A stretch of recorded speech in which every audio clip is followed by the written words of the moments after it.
Sa nakaraang video ay natapos tayo kung saan ay masaya na napasabi ang Blade Lord na matagal-tagal na din mula nang may kung sino ang tumutok sa kanya ng sandata ng malapitan.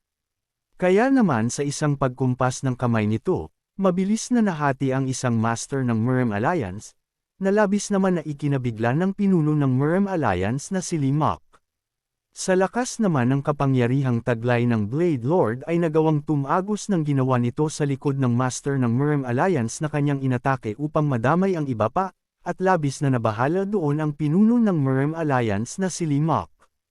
Sa isip nito ay napapatanong siya na kung ang ginawa ba nito ay ang Formless Blade, at sa isang pagkumpas lamang ng kanyang kamay ay sapat na upang patayin ang kanyang mga kasama. Dahil doon ay napatanong si Lee Mok na kung sino ba siya, kaya naman ay masaya siyang sinagot nito na siya lamang ang taong nasa rurok ng lahat ng Blade Arts. Sa kabilang banda naman sa lugar malapit sa Changbei Mountain, ay kasalukuyang naglalakbay ang ating bida at ang kanyang mga kasama. Sa isip ng kanyang lolo na si Qian Inji ay napapasabi siya na hindi niya mapigilan ang mapaisip patungkol sa pag-uusap na mayroon sila bago ang mga ito umalis, at ito ay ang panahon kung saan ay nagpapasalamat sa kanya ang ilang miyembro ng Murem Alliance dahil sa pagkumbinsi nito kay Qian Yuhun na patawid silang mga monghe ng Shaolin. Sabi pa ni Wu Chu na isang monk Zen master, na ang combative divine na si Akyui na nasa lugar ng Changbei Mountain ay isang halimaw. Sabi pa nito na ang isang atake mula sa kanya ay sapat na upang pabagsakin ang madaming bilang ng mga master, at hindi sa minamaliit nila ang kakayahan ng Demon God kaya nais nilang paglabanan si Qian Yuhun at si Akyui. Dagdag niya na bilang miyembro ng Murem Alliance, ay malaki ang galit nila kay Qian Yuhun, subalit bilang isang monghe ng Hidden Recluse Forest ay hindi nito nais na magtungo sa pakikipaglaban ang kanyang apo sa halimaw na iyon. Bukod doon ay hindi lamang iyon ang kaso, ngunit noong araw na iyon ay ang halimaw na iyon ay mukhang sinusubukan silang protektahan mula sa kung sino. Dahil sa pagtataka ni Qian Inji sa nais nitong sabihin, ay sinabi nito sa kanya na mukhang sinusubukan silang pahintuan ni Akyui mula sa panganib na nais nilang pasukin, at hindi ang pahintui sila sa pagpunta ng Changbei Mountain. Dahil noong pabalik na sila ay nakaramdam ang mga ito ng matinding murderous intent, at nung una ay inisip nila na mula iyon sa combative divine, subalit nakakaramdam siya na may kung ano sa bagay na iyon, at hindi nagmula iyon sa kanya. Sa isip ni Qian Inji na ang ultimate realm, na ang lahat ng mga martial artist ay nais na maabot, ay hahayaan ng kung sino na maglabas ng napakalakas na puwersa kahit sa kaunting pagkilos lamang. Ayon din sa kanyang nakikita ay ang combative divine na si Akyui ay may kakayahan sa bagay na iyon, at mukhang naabot na nito ang rurok ng kanyang martial prowess. Bukod doon ay hindi na pagmamalabas ang tawagin siya bilang ang pinakamalakas na martial master sa Jianghu. Subalit hindi man lamang niya nakitaan si Qian Yuhun ng kaunting pag-aalala patungkol sa bagay na iyon matapos na marinig niya ito, at mukhang dahil lamang iyon sa hindi niya nais na mag-alala siya sa kanyang apo, o di kaya ay sapat na ang lakas ni Qian Yuhun upang kaharipan siya. Kahit ano pa man ay ayon kay Zen Master Wu Chun, ay ang combative divine ay susubukan na pahintuan sila sa pagpasok ng Changbei Mountain, at sa huli ay makakaaway nila ito anuman ang mangyari. Nang bigla naman na nagsalita si Heobong dahil sa nakikita na niya ang kabundukan sa di kalayuan, at base sa kanyang mga narinig ay mayroong lawa dito na kasing ganda ng kalangitan, kaya naman ay tinanong niya ang kanyang mga kasama na kung totoo kaya ang patungkol doon. Nang bigla naman na nagsalita ang isa nilang bihag mula sa Murem Alliance na hindi na niya alam ang daan magmula dito, subalit sa isip ng ating bida ay napapasabi siya na nararamdaman niya ang spiritual energy na nagmumula sa kabundukan, at ito ang perpektong lugar para sa pagsasanay ng internal energy, subalit hindi niya nararamdaman ang presensya ng combative divine sa lugar na ito. Kaya naman ay napasabi na lamang siya na sa tingin niya ay malalaman nila iyon kapag nakalapit na sila, matapos ay inutusan niya ang lahat na umabanti pa, na agad naman na sinunod nila. Habang umaabante ay naiinis na napapasabi sa kanyang isip ang bihag ng mga ito na palagi siyang sinasabihan ng kanyang lolo na huwag magtutungo sa lugar na ito, at hindi siya makapaniwala na nandito siya sa sitwasyong ito, kaya naman ay kailangan na lamang niyang magdasal na makakalabas pa dito ng buhay. Nang bigla naman na nagsalita si Heobong at sinabi na kung ang dragon turtle ay mayroong mga ulo ng dragon at katawan ng pagong, ay ano naman kaya ang itsura ng white tiger, at matapos ng pag-iisip ay napasabi siya na sa tingin niya na may mga pakpak ito dahil sa salitang wind sa pangalang wind white tiger. Nang magawa naman nilang makalapit sa lugar, ay bigla na lamang silang nakaramdam ng kung ano, at nagawang magwala ng mga sinasakyan nilang kabayo. Sa nangyari ay napasabi naman ng Grand Guardian na sa pakiramdam niya ay ang buong kagubatan ay nanginginig sa matinding takot, at hindi pa siya nakaramdam ng ganitong murderous intent noon.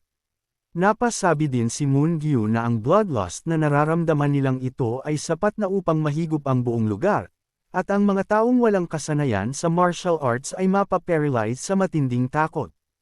Matapos ay napatalo naman si Qian Inji mula sa kanyang kabayo, at napapasabi na ngayon ay mukhang nagpakita na ito, subalit saan naman, dahil sa hindi niya maramdaman ang eksaktong lokasyon nito dahil sa lakas ng murderous intent sa paligid. Kaya naman ay napapatanong siya na kung sa papaanong nagkaroon ng ganong klase ng kagustuhan sa pagpastlang sa kanila, gayong ngayon pa lamang sila magkikita. Nang natigilan naman siya nang mapansin nito ang muka ng ating bida, subalit sa isip ni Qian Yuwon ay napapasabi siya na ang enerhiya na kanyang nararamdaman ay hindi mula sa isang tao, at mukhang mas galing pa ito sa mabangis na halimaw, at hindi niya din magawang matukoy ang level ng martial arts ng pananggagalingan nito. Nang may kung sino naman mula sa di kalayuan ang biglang tumalon ng mataas, upang mapaalis si Qian Yuwon sa kabayong kanyang sinasakyan, subalit sa bilis ng mga pangyayari, ay napasalag na lamang siya matapos na sabudin si Qian Yuwon. Kung umabot ka na sa parte ng video na ito ay maaari lamang napindutin ang like at super thanks sa baba bilang pagsuporta. Maraming salamat. Sa lakas ng puwersang sinalo ng ating bida ay nag-aalala naman para dito ang kanyang mga kasamahan, subalit sa kinaroroonan nila ay napapasabi siya sa kanyang isip na mula ito sa puwersa sa kanyang blade, at kahit na sigurado siya na mula ito sa kanyang blade, ay kitang-kita naman na ibang-iba ito mula sa ginagamit sa Zhongyuan.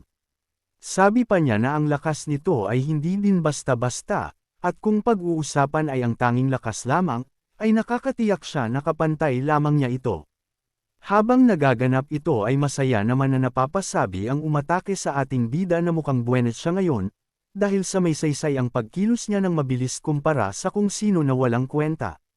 Nang marinig naman ito ni Qian Yuwon ay napapatanong siya na kung ano naman kaya ang sinasabi nito, dahil sa mukhang hindi ito tunog ng lengguwahe ng taga-Zhongyuan, kaya naman ay tinanong nito ang nanomachine. Sabi ng nanomachine na kahit pa madaming nakahalo ditong iba't ibang mga diyalektong pangrehiyon, ay ang sinabi nito ay diyalektong North Korean.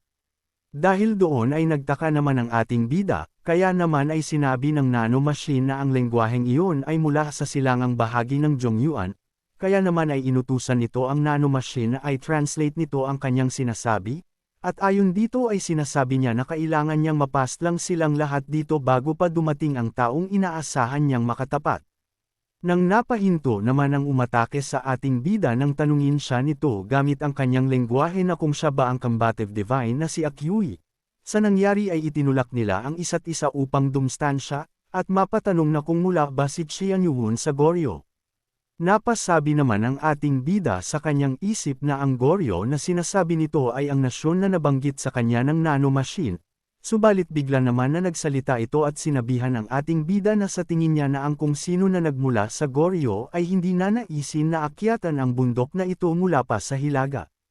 Muli namang inulit ni Qian Yuwon ang kanyang tanong dito na kung siya ba ang combative divine na si Akyui. Dahil hindi sila naparito upang makipaglaban, hindi pa natatapos ang sinasabi ng ating bida na patungkol sa rason ng pagpunta nila dito sa Changbai Mountain, ay mabilis na siyang sinugod nito. Sa nangyari ay kitang-kita naman ang lakas ng impact sa resulta ng pagsugod nito kay Qian Yuwon, subalit sa isip ng ating bida ay namamangha siya sa angking bilis na taglay nito, at nagawa na sana siyang mapastlang nito kung hindi lamang siya nakatingin sa kanya. Matapos ay masaya siyang sinabihan nito na siya pa lamang ang unang tao na nagawang masalag ang kanyang pag-atake sa dalawang pagkakataon bukod sa taong inaasahan niyang makatapat, subalit ang ipinagtataka niya lamang ay ano ang patungkol sa Changbai Mountain na sinasabi nito.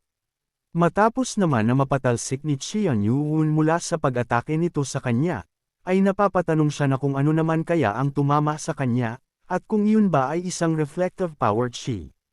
Subalit sabi niya na mukhang hindi, dahil sa iyon ay innate core energy, ang kung ano na parang isang matalim na hangin, kaya naman ay napapatanong siya na kung sino ba ang taong ito, dahil sa tingin niya ay hindi ito ang tinutukoy ni Zen Master Wu Chun bilang pagkakakilanlan ng combative divine na si Akyui.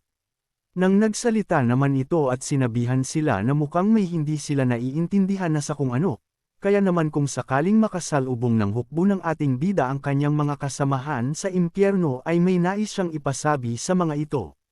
Matapos ay tumalon ito ng mataas, at mula doon, ay nag-umpisa siyang kumilos ng paikot-ikot, upang ang lahat ay mapadepensa.